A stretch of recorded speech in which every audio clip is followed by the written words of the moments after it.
অষ্টমীর ভোগ সবাই তৃপ্তি করে খায় মা। অষ্টমীর ভোগে পিস ছিল, এই কি করে হতে পারে মা? হতে পারে না, কিছুতেই হতে পারে না মা, কিছুতেই হতে পারে না। তুমি পথ দেখাও মা, তুমি পথ দেখাও, পথ দেখাও মা গো, পথ দেখাও মা। দুর্গা, এখন আর কেঁদে কোনো লাভ নেই, বাচ্চাগুলোকে হাসপাতালে নিয়ে যেতে হবে, চল। হ্যাঁ, আমি তো আপনাকে কবেই থেকে বলে দিচ্ছি, ওইখানে আপনার একটা হোমস্টের ব্যবস্থাটা কেন করছেন না? বুঝতে পারছেন ওখানে হোমস্টেটা করলে আমাদের কত লোক, এই যে গরমকাল পরে পাহাড়ি অঞ্চল, কত ট্যুরিস্ট যাবে, প্লাস কিন্তু খাওয়া দাওয়াটা কিন্তু জবরদস্ত রাখতে হবে। কেন বলুন তো? বাঙালি 16 আনা খাওয়ার প্রিয়, এইগুলিকে না করলে, না ভাবনা চিন্তা করলে কি করে পারবেন বলুন তো? করুন করুন, হোমস্টেটা তৈরি করুন, দেখ একদিন যাবো। দাদা মনে কি হলো, তুমি এখানে চলে এলে কেন? একটু চলেন, ছোট কর্তা কিছুতেই দরজা খুলছে না, আপনি চলেন, অনেক ডাকাডাকি করেছি, চলেন। ছোট কর্তা দরজা খুলছে না মানে? আবার চলেন না দিদি, আমি পরে কথা বলছি, চল চল চল চল চল।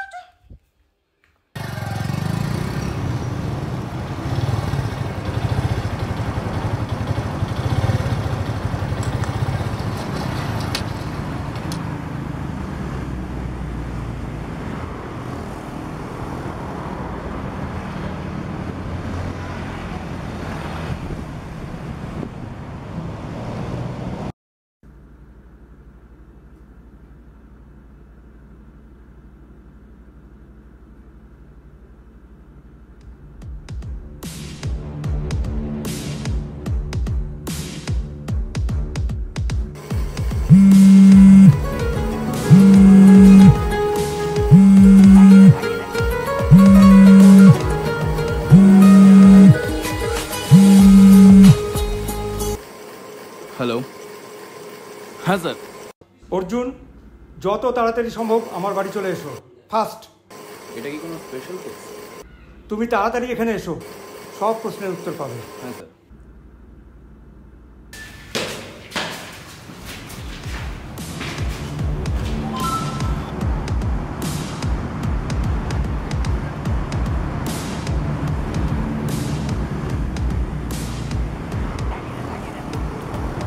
স্যার,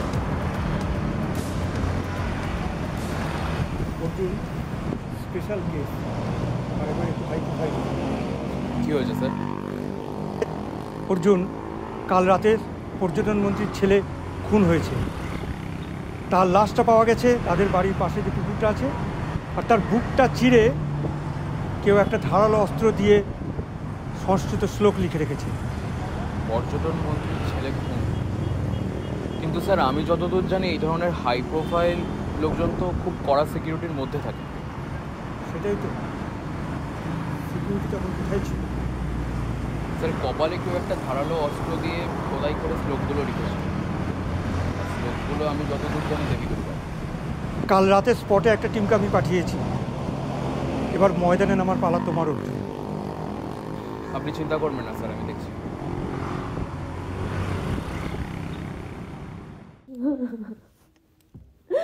লতা, এসব কি হলো বলতো? কেঁদো না দিদি, মা আছেন, সব ঠিক করে দেবেন। মা এই অবিচার সহ্য করবেন না। এটা হতে পারে না লতা, অন্নপূর্ণা আশ্রমকে এরম দিন দেখতে হয়নি কোনোদিনও।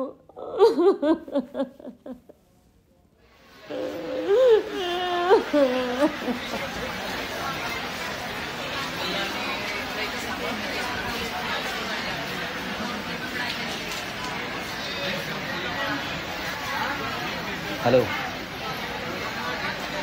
না সম্ভব না, এই মুহূর্তে তো যখন তখন যা খুশি করে দিতে পারে। আজকে? হ্যাঁ হ্যাঁ, আমি সব মাল ছড়িয়ে দিচ্ছি। ব্যাপারটা তুমি বুঝতে পারছো না, মিডিয়া যেভাবে আমাদের পিছনে লেগেছে, আমরা যে কোনো সময় ফেঁসে যেতে পারি, যে কোনো সময়। ওরা যখন তখন যা খুশি করে দিতে পারে, বিষয়টা বোঝো। হ্যালো হ্যালো,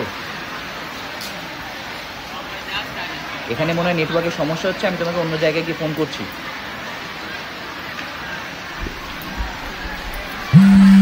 হ্যালো, হ্যাঁ এক্ষুনি তোমাকে একটা লোকেশন পাঠিয়েছি, এই লোকেশনে যত মেডিসিন আছে সব শিফট করাবে, তোমাদের কম টাকা দেওয়া হয় না কিন্তু।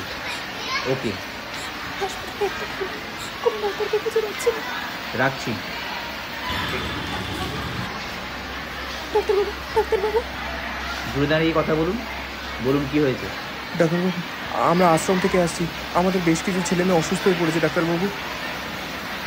আশ্রম থেকে এসেছেন এত বড় হাসপাতালে, মাল করে দিতে পারবেন না? জেনে শুনে চলে এসেছেন।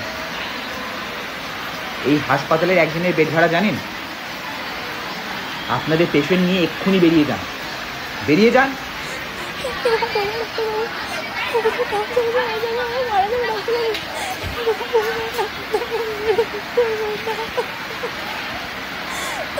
যত সব উৎকট ঝামেলা।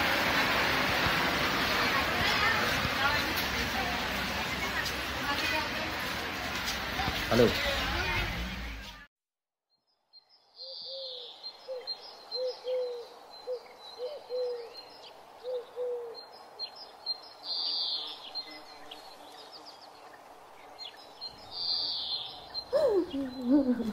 কেঁদো না দিদি,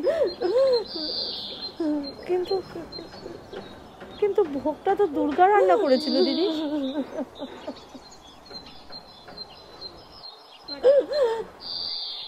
না রে, দুর্গা এমন কাজ করতে পারে না।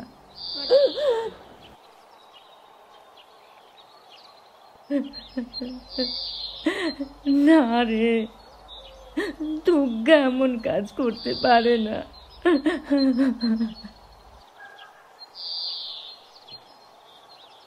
পারে না।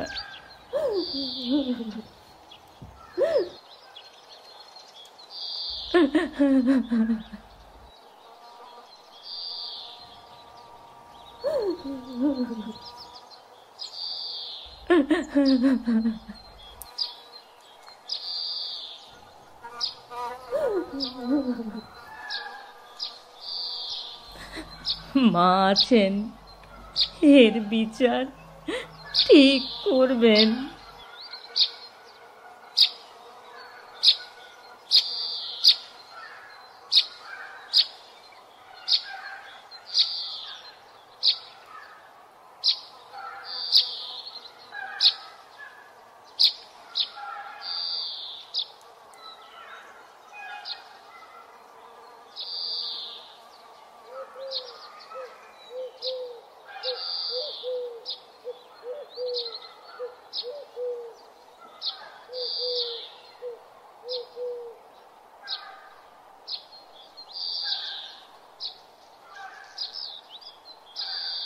দিদুন,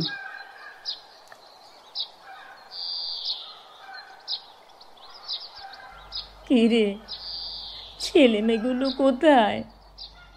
ওরা এখন কেমন আছে রে? ওরা আমাদের ছেলেমেয়েগুলোকে ভর্তি নেয়নি দিদুন, কি বলছিস? ভর্তি নেয়নি। আসলে আমরা তো আর অত টাকা দিতে পারবো না দিদুন, পারবো না।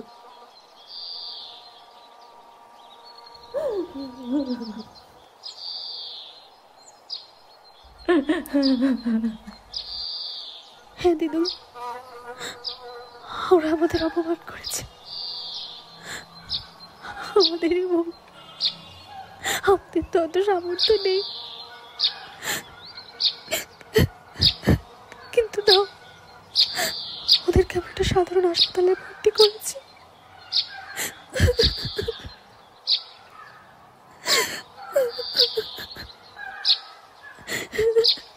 দিদুন, আমি এমন কিছু করিনি দিদুন, আমি খাবারে বিষ মিশাইনি দিদুন, আমি খাবারে বিষ মিশাইনি।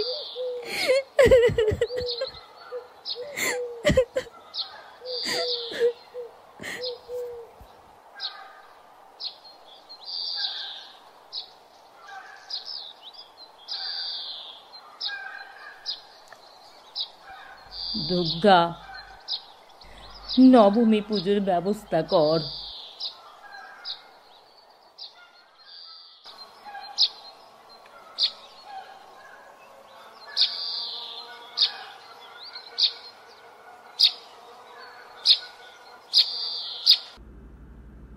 স্যার এই কেসটা দেখে যা বুঝলাম, ভিকটিমের মাথায় আগে কিছু একটা দিয়ে আঘাত করা হয়েছে, আর তারপর তাকে বিষ খাওয়ানো হয়। সিসিটিভি ফুটেজগুলো চেক করেছি, কিন্তু কোনো লাভ হয়নি, কারণ ওই ক্যামেরার ওপর গাছের পাতাগুলো এমনভাবে পড়েছে যে পুরো ফুটেজ নষ্ট হয়ে গেছে। তদন্ত চালিয়ে যেতে হবে। আমি আসছি, আর 2 মিনিট লাগবে।